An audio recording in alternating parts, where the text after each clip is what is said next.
बोलिए शंकर भगवान की जय हो, शंकर भगवान की जय हो।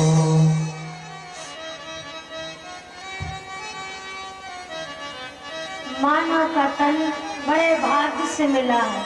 हमने नहीं कहा, वेद पुराणों में गाया है कि बड़े भाग्य मानुष तन पावा, असुर दुर्लभ सब ग्रंथ तन गाया। तुलसीदास महाराज ने मानव तन को क्यों भाग्य दे दिया कि बड़े भाग्य मानव तन पावा? उनको तो लिखना चाहिए कि बड़े भाग्य भैंसा तन पावा। क्यों? क्योंकि मानव श्रेष्ठ है, हमें सोचने समझने की शक्ति है।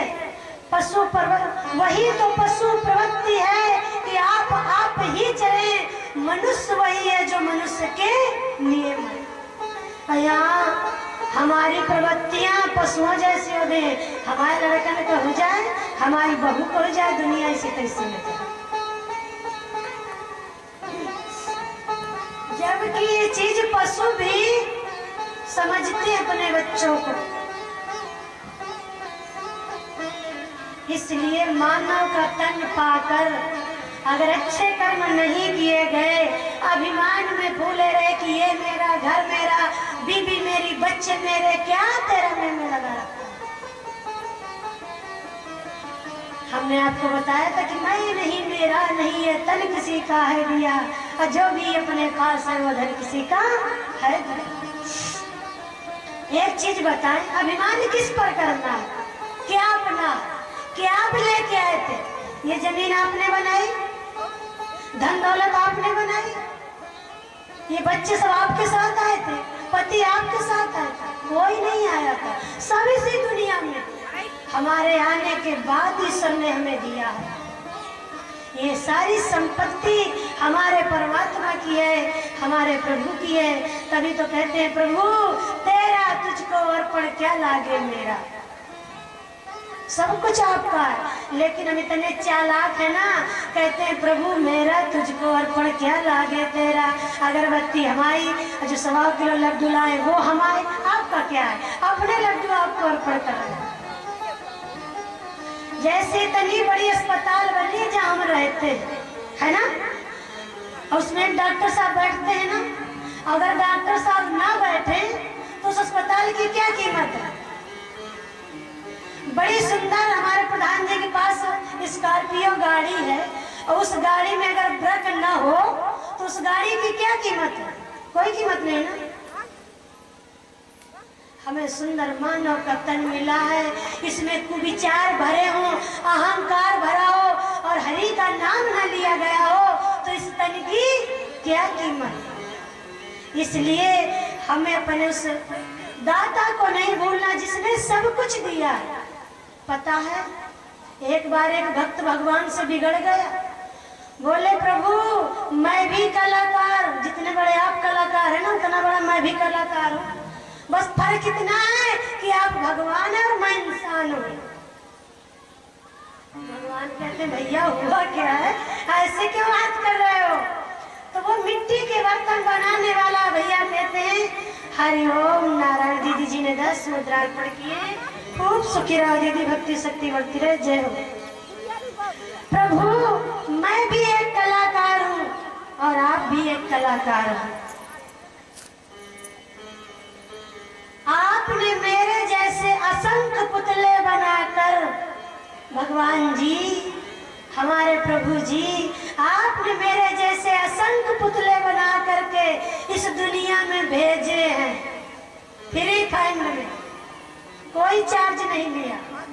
और भगवान मैंने आपके जैसे असंख्य पुतले बना के इस दुनिया में भेजे हैं।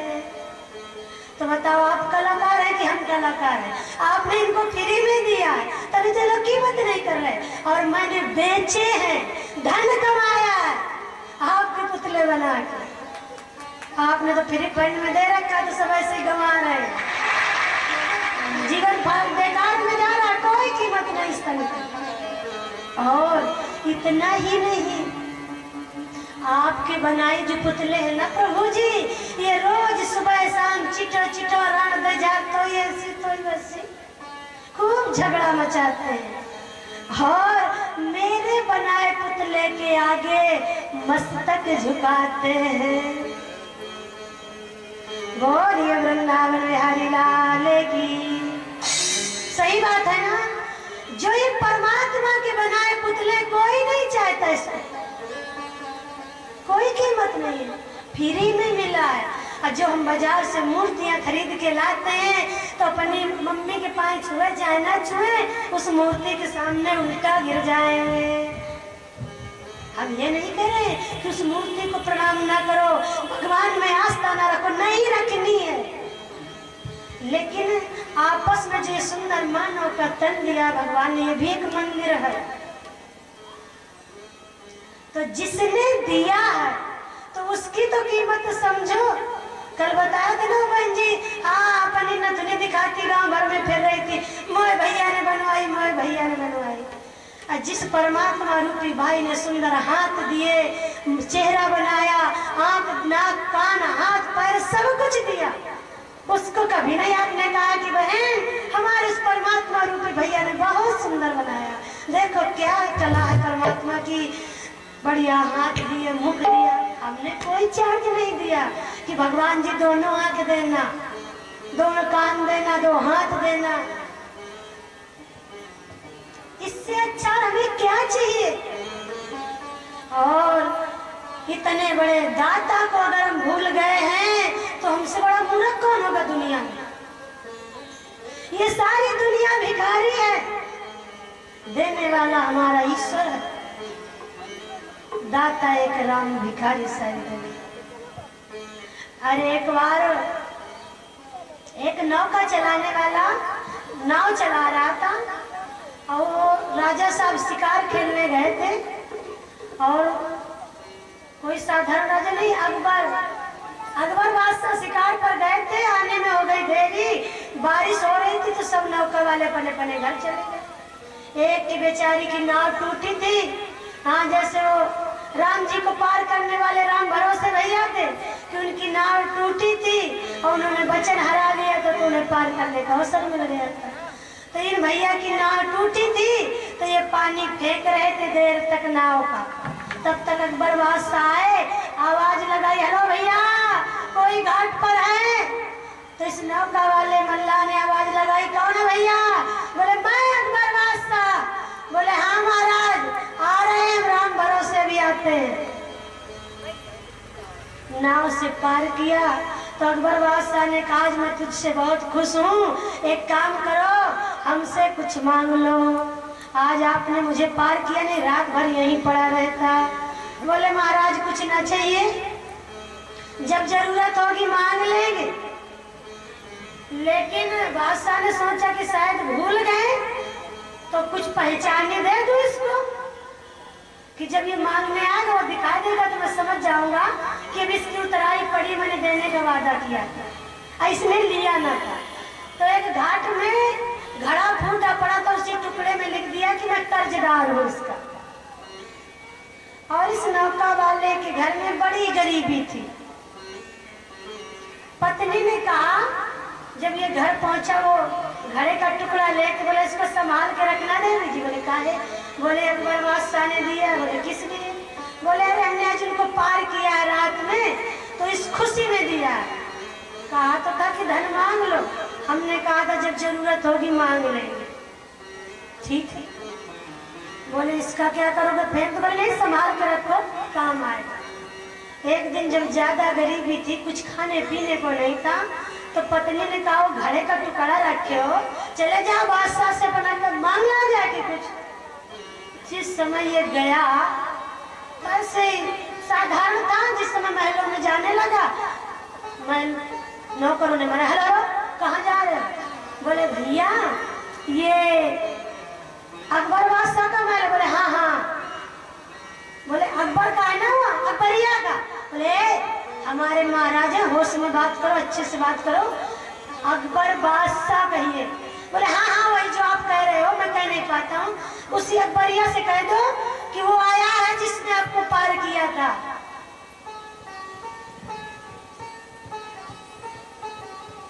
अकबर बादशाह ने छत से देखा, बोले भैया आने दो आने दो आने दो, आ जाओ भैया। बोले अरे अकबरिया तू इतने ऊपर बैठा है। नौकर चाकर देख रहे कि इतना खुश है, अकबरिया अकबरिया कह रहा है, हमको होता तो फांसी में चढ़वा देते महाराज। कोई सगे होगा तो फूफा उफा हो भैया, क्या कहा जाए, आजा आजा। बादशाह ने देखा कि उसकी नमाज का टाइम हो गया। अकबर बादशाह ने कपड़ा बिछाया और अपने कमरे में जाके नमाज अदा करने लगे। और नौकरों से कहा कि यहीं बैठा लेना, मैं भी आ रहा हूँ नमाज पढ़कर। अब वो बादशाह अपना अपने नियम के अनुसार नमाज पढ़ रहे हैं, तो जैसे उनके होता तो झुकते फिर खड़े होते देखते। उस व्यक्ति ने झांक के कोठरी में देखा कि ये राजा साहब क्या कर रहे हैं, झुक जाते हैं सर के बल, फिर खड़े होते हैं ऐसे हाथ फैलाते हैं, ये क्या कर रहे हैं भैया। बोले कुछ नहीं, नमाज पढ़ रहे हैं। कोई बात नहीं, वो बैठा रहा। जब अकबर बादशाह बोले हाँ भैया आप बताए यार, देखे हाँ जब ऐसे समय में आया कि मेरी नमाज का टाइम हो गया था। बोले हम बताएंगे, जब बताएंगे कृपा करके आप बताओ कि अभी हाथ फैला फैला के आप क्या कर रहे थे। बोले अरे भैया वो छोड़ना। बोले नहीं नहीं आप पहले बता दो ना कि वो ऐसे हाथ फैला के भिक्षा से क्या मांग रहे थे। बोले कुछ नहीं भैया, वो मैं अपने अल्लाह मियाँ से जो भी मांगना होता है वो अपने अल्लाह मियाँ से मांगते हैं। बोले अल्लाह मियाँ कौन है। बोले जैसे आपके भगवान है वैसे हमारे अल्लाह मियाँ है। ईश्वर एक है, केवल हमने अनेक बनाए। उसने सोचा गरीब व्यक्ति ने कि जब ये खुद भिखारी है तो हम भिखारी से भीख काहे मांगे। चल दिया। अकबर ने मना किया, लो भैया अरे रुको तो अपना इनाम लेते जा। बोले भिखारियों से इनाम नहीं लूंगा।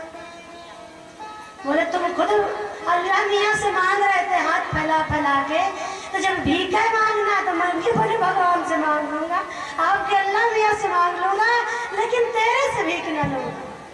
देखिए ये बात सच है कि हम जिस दिन सच्चे मन से भगवान से मांगेंगे, कुछ भी मांगेंगे, केवल उनको भूले नहीं, उनकी याद करते रहे, उनका नाम कीर्तन करते रहे, उठते जागते चलते फिरते भगवान सारी मनोकामना पूरी करते हैं। बोलिए वृंदावन बिहारी लाल की जय, भक्त और भगवान की जय। जय जय श्री राधे श्याम। आइए समय हो गया है, एक बार हरि नाम का संकीर्तन सब लोग करेंगे और फिर आरती प्रसाद लेके जाएंगे। हाँ कल थोड़ा विलम्ब कर देंगे और इधर बढ़ा देंगे, बहनों को विलम्ब ना हो तो हमें दिक्कत नहीं है। बोलिए भक्त और भगवान की जय हो। तेरी बन जय है, तेरी बन जय है, राह पे गुले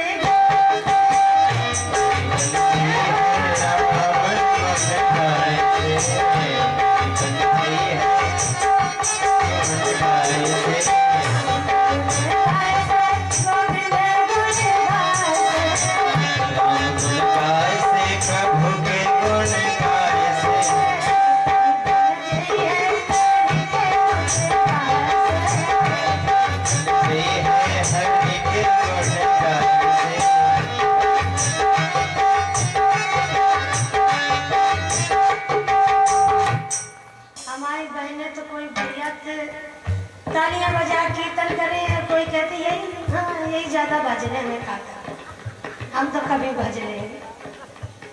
राम कथा सुंदर करतारी, असल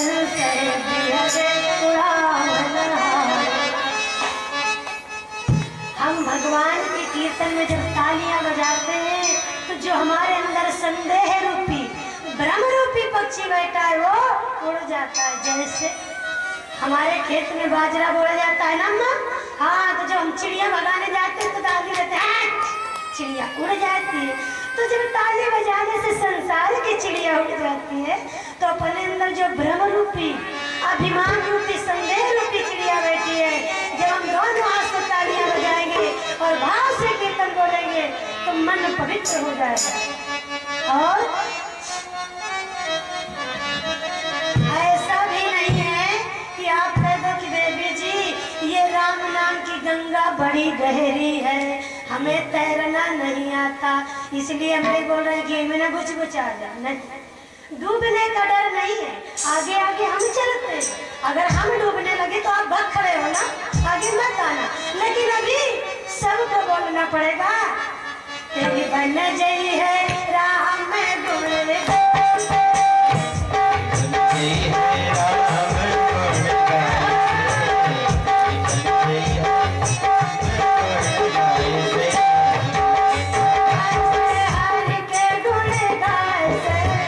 राम गुण गाए हरि के गुण गाए से, राम गुण गाए से हरि के गुण गाए से, राम गुण गाए हरि के गुण गाए से।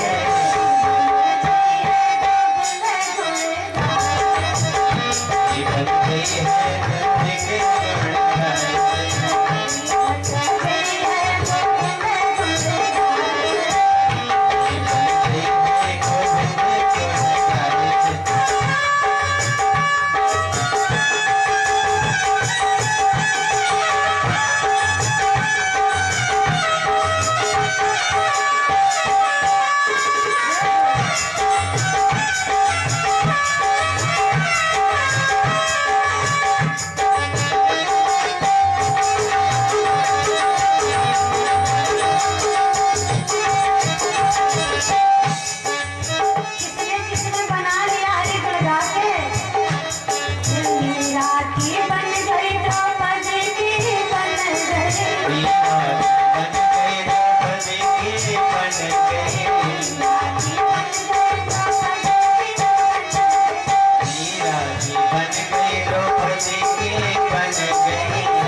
बोलिए वृंदावन बिहारी लाल की जय हो।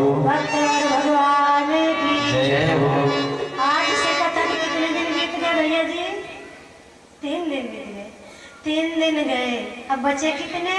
4 दिन। हाँ, तो बस इसी बीच में सब लोग आते जाते रहिए। ये समय कब जाएगा पता नहीं चलेगा। हरिओम नारायण। 10 मुद्रा दीदी ने अर्पण की है। खूब शुक्रिया, खूब भक्ति शक्ति भक्ति नारायण। परीक्षित जी आप आरती तैयार कर लें। वृंदावन जाऊंगी